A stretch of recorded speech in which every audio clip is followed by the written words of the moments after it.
ఆదికాండము 31వ అధ్యాయము. లాబాను కుమారులు మన తండ్రికి కలిగినది యావత్తు యాకోబు తీసుకొని మన తండ్రికి కలిగిన దాని వలన ఈ యావదాస్తి సంపాదించినని చెప్పుకొనిన మాటలు యాకోబు వినెను. మరియు అతడు లాబాను ముఖము చూచినప్పుడు అది నిన్న మొన్న ఉండినట్లు అతని ఎడల ఉండలేదు. అప్పుడు యెహోవా, నీ పితరుల దేశమునకు నీ బంధువుల యొద్దకు తిరిగి వెళ్ళుము, నేను నీకు తోడై ఉండెదనని యాకోబుతో చెప్పగా, యాకోబు పొలములో తన మంద యొద్దకు రాహేలును లేయాను పిలువనంపి వారితో ఇట్లనెను, మీ తండ్రి కటాక్షము నిన్న మొన్న నా మీద ఉండినట్లు ఇప్పుడు నా మీద నుండలేదని నాకు కనబడుచున్నది. అయితే నా తండ్రి యొక్క దేవుడు నాకు తోడై ఉన్నాడు. మీ తండ్రికి నా యావత్ శక్తితో కొలివి చేసితనని మీకు తెలిసేయున్నది. మీ తండ్రి నన్ను మోసపుచ్చి 10 మార్లు నా జీతము మార్చెను. అయినను దేవుడు అతని నాకు హాని చేయనీయలేదు. అతడు పొడలగలవి నీ జీతమగునని చెప్పిన ఎడల అప్పుడు మందలన్నీయు పొడలగల పిల్లలనీనెను. చార్లు గలవి నీ జీతమగునని చెప్పిన ఎడల అప్పుడు మందలన్నీయు చార్లు గల పిల్లలనీనెను. అట్లు దేవుడు మీ తండ్రి పశువులను తీసి నాకిచ్చెను. మందలు చూలుకట్టు కాలమున నేను స్వప్నమందు కన్నులెత్తి చూడగా గొర్రెలను దాటు పొట్టేళ్లు చారలైనను పొడలైనను మచ్చలైనను గలవై ఉండెను. మరియు ఆ స్వప్నమందు దేవుని దూత యాకోబు అని నన్ను పిలువగా, చిత్తము ప్రభువా అని చెప్పితిని. అప్పుడు ఆయన, నీ కన్నులెత్తి చూడుము, గొర్రెలను దాటుచున్న పొట్టేళ్లన్నీయు చారలైనను పొడలైనను మచ్చలైనను గలవి. ఏలయనగా లాబాను నీకు చేయుచున్నది యావత్తునూ చూచితిని. నీవెక్కడ స్తంభము మీద నూనె పోసితివో, ఎక్కడ నాకు మ్రొక్కుబడి చేసితివో ఆ బేతేలు దేవుడును నేనే. ఇప్పుడు నీవు లేచి ఈ దేశములో నుండి బయలుదేరి నీవు పుట్టిన దేశమునకు తిరిగి వెళ్ళుమని నాతో చెప్పెననెను. అందుకు రాహేలును లేయాయు, ఇంక మా తండ్రి ఇంట మాకు పాలు పంపులెక్కడివి? అతడు మమ్మను అన్యులుగా చూచుటలేదా? అతడు మమ్మను అమ్మివేసి మాకు రావలసిన ద్రవ్యమును బొత్తిగా తినివేసెను. దేవుడు మా తండ్రి యొద్ద నుండి తీసివేసిన ధనమంతయు మాదియు మా పిల్లలదియు నై ఉన్నది గదా. కాబట్టి దేవుడు నీతో చెప్పినట్లెల్లా చేయమని అతనికి ఉత్తరమియ్యగా, యాకోబు లేచి తన కుమారులను తన భార్యలను ఒంటెల మీద నెక్కించి కనాను దేశమునకు తన తండ్రి అయిన ఇస్సాకు నొద్దకు వెళ్ళుటకు తన పశువులన్నిటినీ తాను సంపాదించిన సంపద యావత్తును పద్దనరాములో తాను సంపాదించిన ఆస్తి యావత్తును తీసుకొని పోయెను. లాబాను తన గొర్రెల బొచ్చు కత్తిరించుటకు వెళ్లియుండగా రాహేలు తన తండ్రి ఇంటనున్న గృహదేవతలను దొంగిలెను. యాకోబు తాను పారిపోవచ్చున్నానని సిరియావాడైన లాబానుకు తెలియచేయకపోవుట వలన అతని మోసపుచ్చిన వాడాయెను. అతడు తనకు కలిగినదంతయు తీసుకొని పారిపోయెను. అతడు లేచి నది దాటి గిలాదను కొండతట్టు అభిముఖుడై వెళ్ళెను. యాకోబు పారిపోయినని 3వ దినమున లాబానుకు తెలుపబడెను.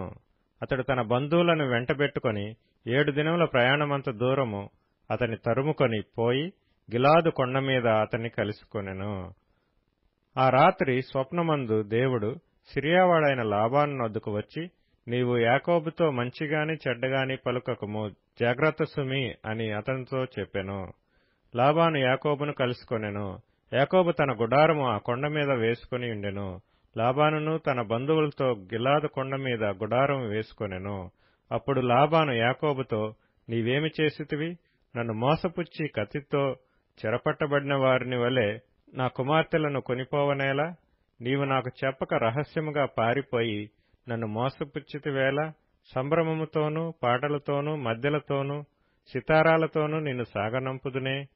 అయితే నీవు నా కుమారులను నా కుమార్తెలను నన్ను ముద్దు పెట్టుకొననీయక పిచ్చిపట్టి ఇట్లు చేసితివి. మీకు హాని చేయుటకు నా చేతనవును. అయితే పోయిన రాత్రి మీ తండ్రి యొక్క దేవుడు, నీవు యాకోబుతో మంచిగాని చెడ్డగాని పలుకకము, జాగ్రత్త సుమి అని నాతో చెప్పెను. నీ తండ్రి ఇంటి మీద బహు వాంఛ గలవాడవై వెళ్లగోరిన ఎడల వెళ్ళుము.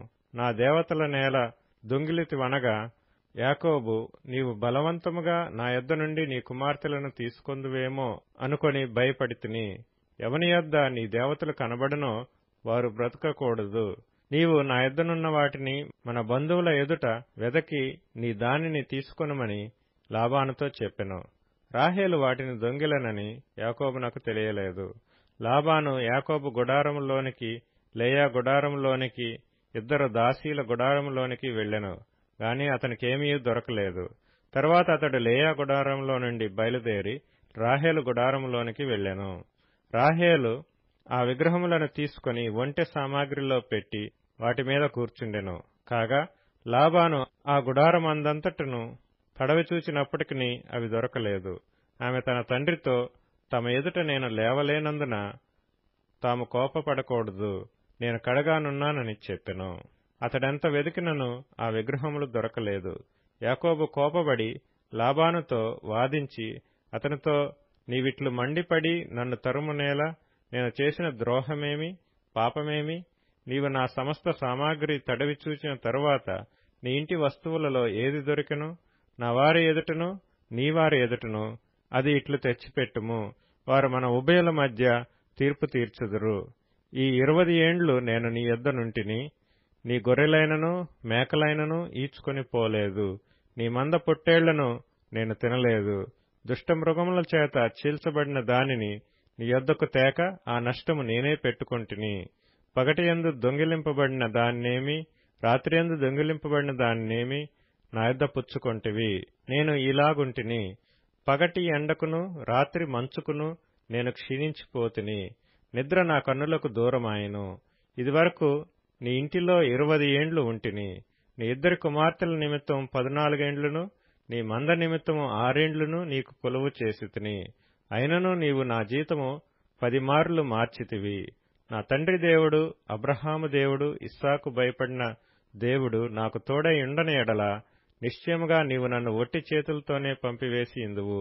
దేవుడు నా ప్రయాసమును నా చేతుల కష్టమును చూచి పోయిన రాత్రి నిన్ను గద్దించెనని లాబానుతో చెప్పెను. అందుకు లాబాను, ఈ కుమార్తెలు నా కుమార్తెలు, ఈ కుమారులు నా కుమారులు, ఈ మంద నా మంద, నీకు కనబడుచున్నది అంతయు నాది. ఈ నా కుమార్తెలనైనను వీరు కనిన కుమారులనైనను నేడు నేనేమి చేయగలను? కావున నేనును నీవును నిబంధన చేసుకొందుము రమ్ము, అది నాకును నీకును మధ్య సాక్షిగా ఉండునని యాకోబుతో ఉత్తరమియ్యగా, యాకోబు ఒక రాయి తీసుకొని దానిని స్తంభముగా నిలువపెట్టెను. మరియు యాకోబు రాళ్లు కూర్చుడని తన బంధువులతో చెప్పెను. వారు రాళ్లు తెచ్చి కుప్ప వేసిరి. అక్కడ వారు ఆ కుప్ప యొద్ద భోజనము చేసిరి. లాబాను దానికి యగర్ షాహదూత అను పేరు పెట్టెను. అయితే యాకోబు దానికి గలేదు అని పేరు పెట్టెను. లాబాను, నేడు ఈ కుప్ప నాకును నీకును మధ్య సాక్షిగా ఉండునని చెప్పెను. కాబట్టి దానికి గలేదను పేరు పెట్టెను. మరియు మనం ఒకరికొకరము దూరంగా నుండగా యెహోవా నాకును నీకును మధ్య జరుగునది కనిపెట్టునని చెప్పెను. కనుక దానికి మిస్పా అను పేరు పెట్టబడెను. అంతటా లాబాను, నీవు నా కుమార్తెలను బాధపెట్టినను, నా కుమార్తెలను గాక ఇతర స్త్రీలను పెండ్లి చేసుకునేనను, చూడుము, మన యొద్ద ఎవరునూ లేరు కదా, నాకును నీకును దేవుడే సాక్షి అని చెప్పెను.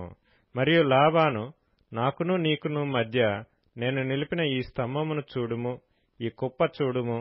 హాని చేయవలనని నేను ఈ కుప్ప దాటి నీ యొద్దకు రాకను, నీవు ఈ కుప్పను ఈ స్తంభమును దాటి నా యొద్దకు రాకను ఉండుటకు ఈ కుప్ప సాక్షి, ఈ స్తంభమును సాక్షి.